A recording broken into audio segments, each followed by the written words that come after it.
Good morning, good afternoon, good evening. Welcome to Late Night Learning. I'm your host, Dr. Anthony Palomba. Now, last lecture we talked about networking and relationship building, but there's a piece of that we kind of have to cover before we really get into networking and relationship building. And so it's really key to think about your personal brand. It's not enough to just network and relationship build. We want to get you started on that, of course, but the other piece to this is making sure that we're good with our personal brand, who we think that we are, and who we think that we want to be, and who we think that we will become. All of these things have to be kind of situated along some sort of career trajectory. Remember, we're not just working to just work, hopefully, we're also interested in growing and making sure that we know where we're going. Do you want to be a vice president in 10 years? Do you want to be a manager in 5 years? Would you like to be in the airline industry, or are you hoping to make a transition into the bus industry? It's going to take a little bit of personal branding. I know for myself, I'm very much interested in becoming an entertainment consultant alongside being an academic expert in the field of entertainment marketing. And so for me, I have to think about the publications that I do, the classes that I teach, the consulting gigs that I have with companies that work with my classes, and I have to think about down the road where I want to go with all of this. Right now, I'm also taking a screenwriting class. One, because I like screenwriting, but two, it helps connect me to artists, and it helps me understand the creative process as I'm doing research, as I'm thinking about questions about entertainment marketing. And so it's a really nice way to, one, build myself up as an artist, which I love doing, but it also works out as understanding the kind of questions that creatives might have and face when they're trying to market or brand a TV show or a film or a video game. And on top of all of that, I also know that big data statistical modeling is a hot new thing in the entertainment industry. Really in the last 5 years, as of this airing, modeling and predictive analytics have really started to gain traction within the entertainment industry. So amid all of those things, I have to think about where my position is as a media management scholar right next to New York City and how I'm going to progress alongside the industry. I have these questions all the time, and that's why I subscribe to Variety, which is an industry magazine. It's why I subscribe to The Economist, which is a wonderful magazine that covers political, social, and economic issues around the world. And so I do all of these things to make sure that as best as I can, that I am on top of the industry and what's going on in the world. Do things still fall between the cracks? Absolutely. There are still things that I miss. It happens. As best as I can to try to follow film and TV and video games, things do fall between the cracks. As you become a professional, subscribe to trade magazines. Keep your pulse on the industry. Make sure that you're talking to professionals. Make sure you're doing all of these things so that as best as you can, you're on top of the industry. If you're a healthcare professional, might you miss a new policy that's put in place in the state that you're living in? Or you might miss that, a new hospital's being built, maybe a county over. Yeah, these things you might miss. You may not always know right away what's going on, but again, as best as you can, once you keep on top of all of these things, it's going to help you create and maintain your personal brand, the associations that people will make when they think about your name. And so let's go to the next slide. I want you to look at this, and even though you might be watching this and you're not in a group, and that's perfectly fine, I want you to do this anyway. You can either pause this lecture, or you can kind of do it quickly if you wish. List adjectives that describe who you are. Smart, beautiful, reliable, whatever it might be. How would you describe yourself? I want you to draw out an association map.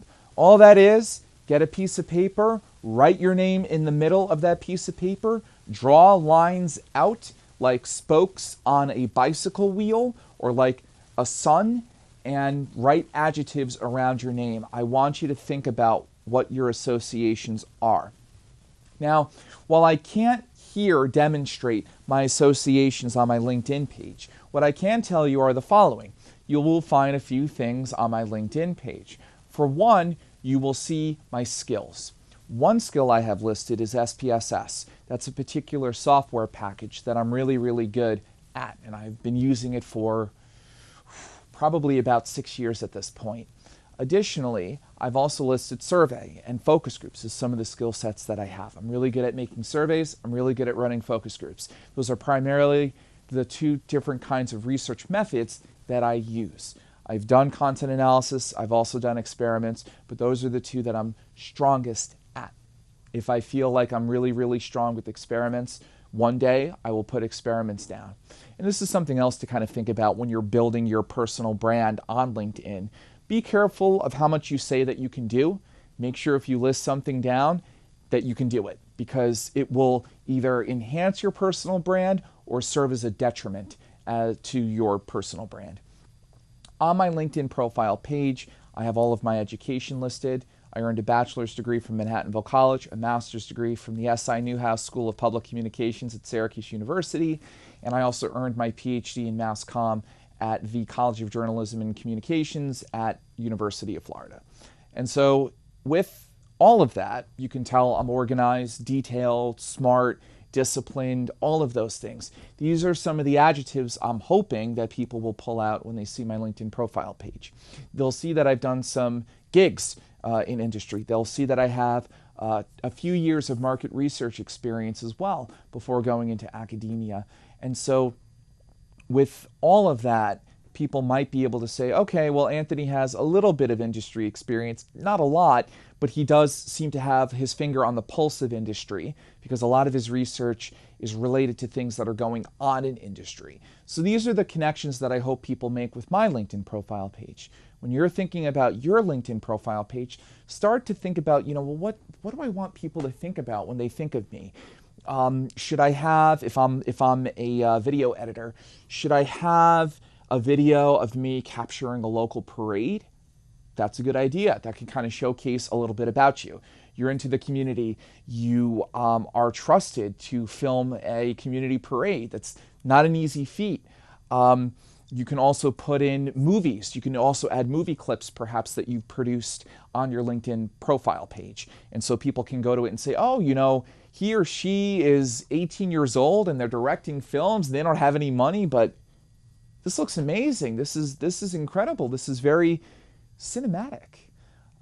They're very innovative. Clearly, they can do a lot with a little. You start to see how much you can pull from that. If I see a video clip by an 18-year-old or 19-year-old who has no or little experience in film, but they're able to make these incredible movies with their cell phones, or they're able to do a lot with a little budget. I assume an 18-year-old would have a small film budget. You can quickly pull adjectives. Innovative, able to work with very little. These are things that employers and potential internship personnel want to see. They absolutely want to see this kind of stuff. So as best as you can, really, really think about the kind of image that you want to set forth on your LinkedIn profile page.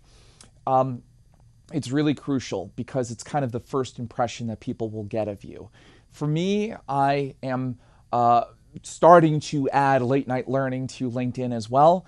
And it's going to be something that, again, can enhance the quality of my LinkedIn profile page. I've already sent this link to academics, to professionals. It's a really, really nice way to have people get a sense of who I am, how I speak, how articulate I am, how knowledgeable I am. The only thing that I can control is making this as good as possible.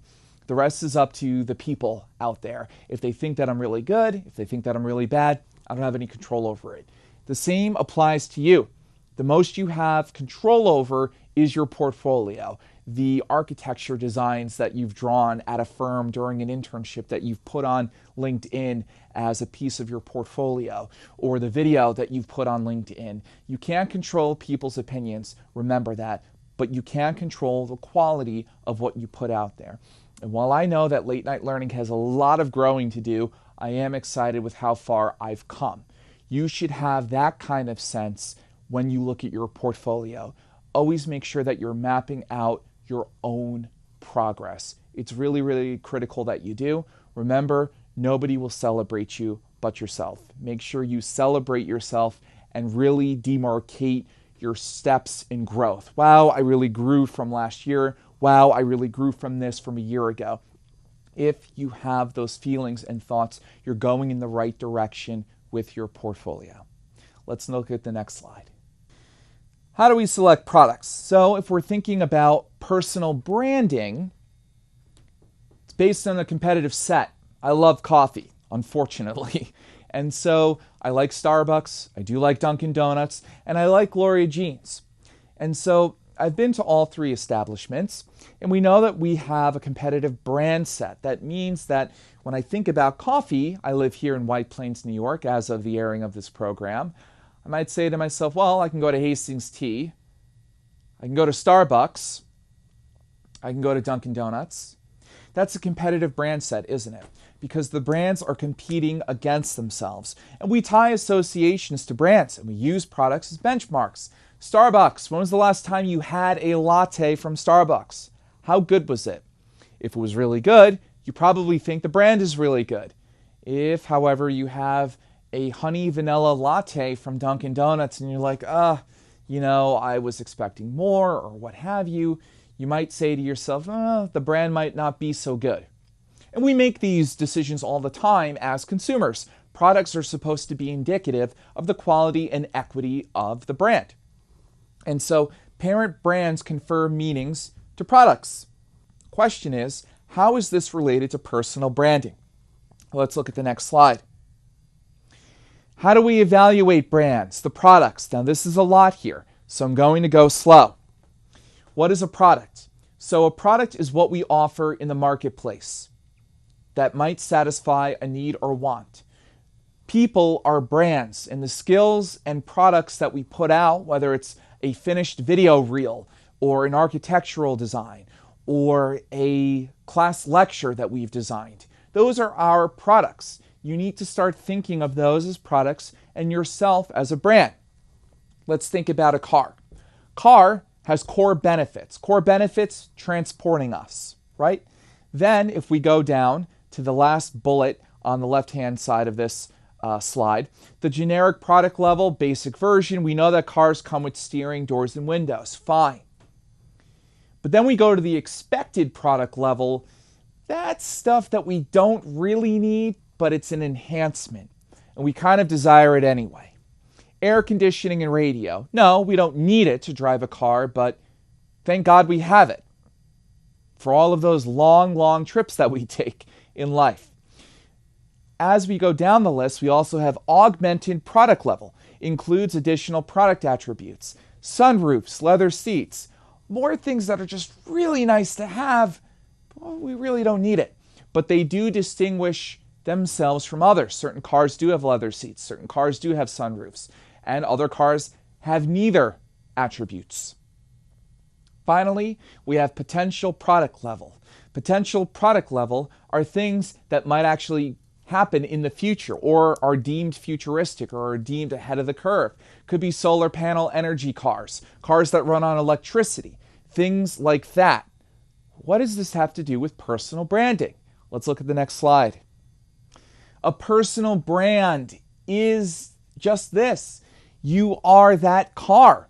You have to think about what you can offer to a company that is unique from competition. Who is your competition? Look them up on LinkedIn. If you are a research analyst at a firm, look up other research analysts. Look at the certificates they have, the skills they have, the software that they know. I do this all the time.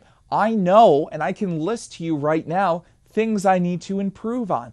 I know that I need to eventually learn Monte Carlo method, Bayesian statistics. There are several things I want to get better at myself because I've seen it elsewhere. I've seen other academics and professionals execute these kinds of analyses, and I need to get better at them. How do we do this? As I said, look at the professionals in your desired area. If you want to be a senior research analyst and you're a research analyst, look up senior research analysts on LinkedIn. Look at the companies that they've worked for. Look at where they worked beforehand. I noticed that people who were at NBC typically came from Nielsen. There were certain companies they seemed to start at and then migrate over to. It's key to start doing this kind of research when you're trying to think about next steps. You want to think about what the industry needs in the future. For me, the industry needs more statistical analyses and really, really good data visualization in order to properly explain multivariate analyses. I'll leave it at that. That is something that's definitely an issue right now in the entertainment and media industries. Fine. What can you do to elevate yourself? Think about different things you can do. A certificate program, a master's program, or you can take courses on Udemy and other online courses for that matter.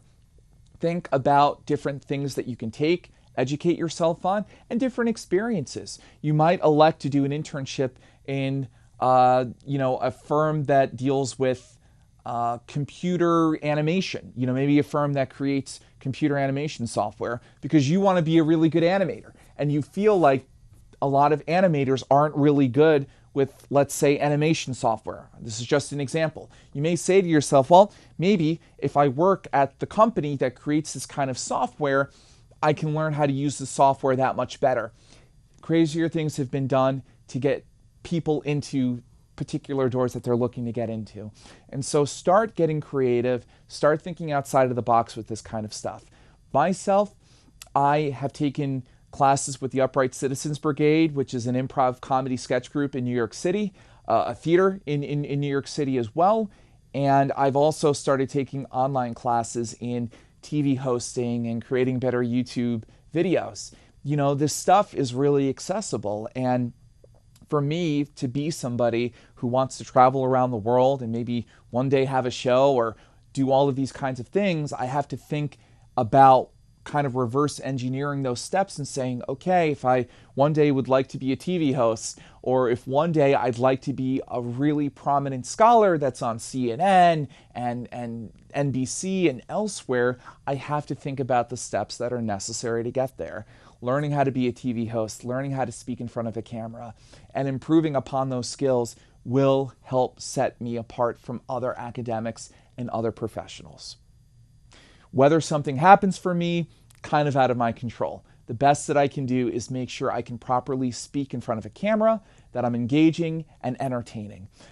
Start thinking about what separates you from other people. It's not that hard. You're going to stumble, but that's fine. We all stumble. I still stumble. The main thing is to get started. Please, please, for the love of God, please get started. Let's look at the next slide.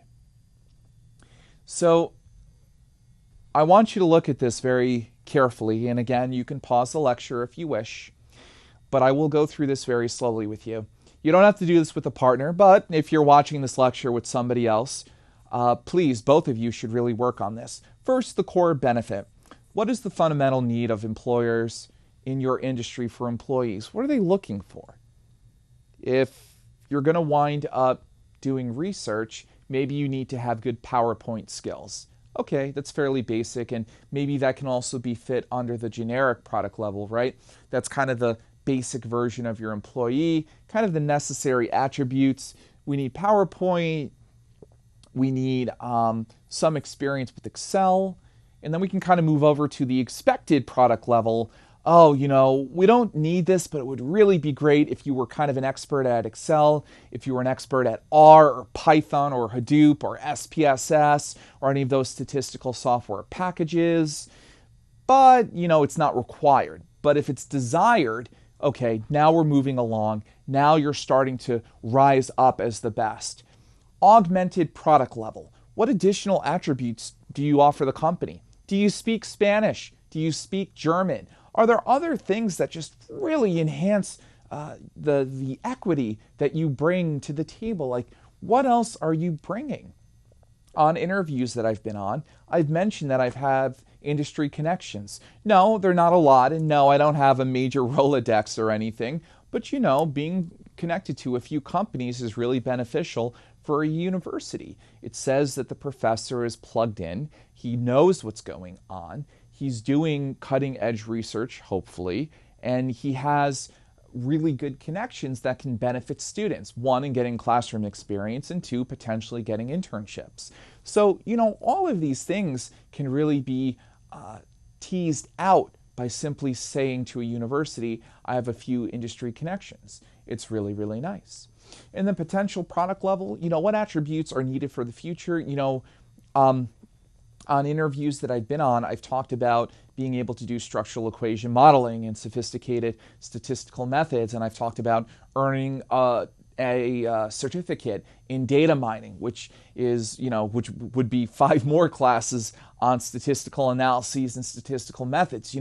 It's really, really great to be able to offer that to a university, because it also says, hey, Dr. Anthony Palomba is not going to become antiquated. He is not going to become boring or dull or useless in a decade. He will still be useful. He will still be doing cutting edge research. He will still be pushing the boundaries of different kinds of statistical methods and different perspectives and doing a lot of different things. The university will still benefit from this, because once professors have tenure, they tend to stick around. And so it's good for universities to see this.